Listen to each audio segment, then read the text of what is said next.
కృష్ణ. శ్రీమద్ భగవద్గీత అర్జున విషాదయోగం మొదటి అధ్యాయము 39-40 శ్లోకాలు, దాని భావం కూడా తెలుసుకుందాం.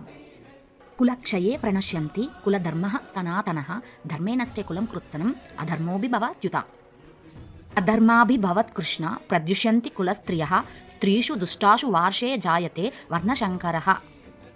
కులక్షయం వలన శాశ్వతమైన వంశాచారము నశించిపోతుంది.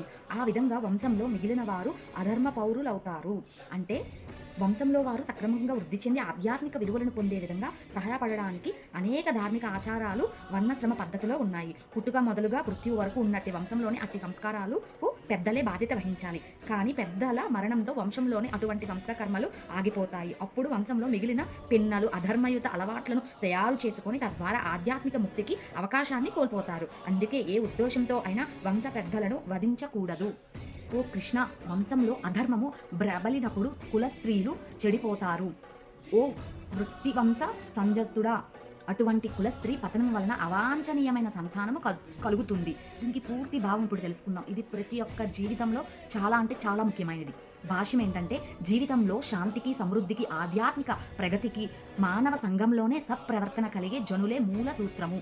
దేశము, జాతి యొక్క ఆధ్యాత్మికత ప్రగతి కొరకు సంఘంలో సత్ప్రవర్తన కలిగిన జనులు కొనే రీతిలోనే వర్ణాశ్రమ ధర్మాలు ఏర్పాటు చేయబడాయి.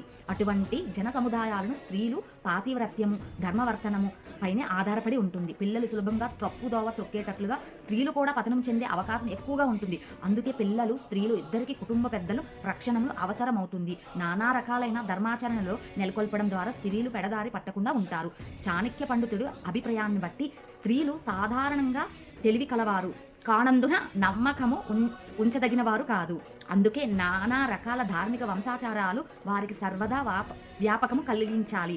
ఆ విధంగా వారి పాతివ్రత్యము, భక్తి, వర్ణశ్రమ పద్ధతి పాటించగలిగే యోగ్యత కలిగిన సత్ప్రజలకు జన్మనిస్తుంది. అటువంటి వర్ణాశ్రమ ధర్మము విఫలమైనప్పుడు సహజంగానే స్త్రీలు కట్టుబాటు విడిచి పురుషులతో విచ్చలవిడిగా కలుస్తారు.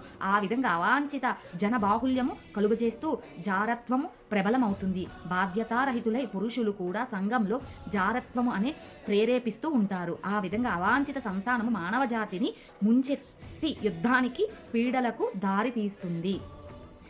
హరే కృష్ణ.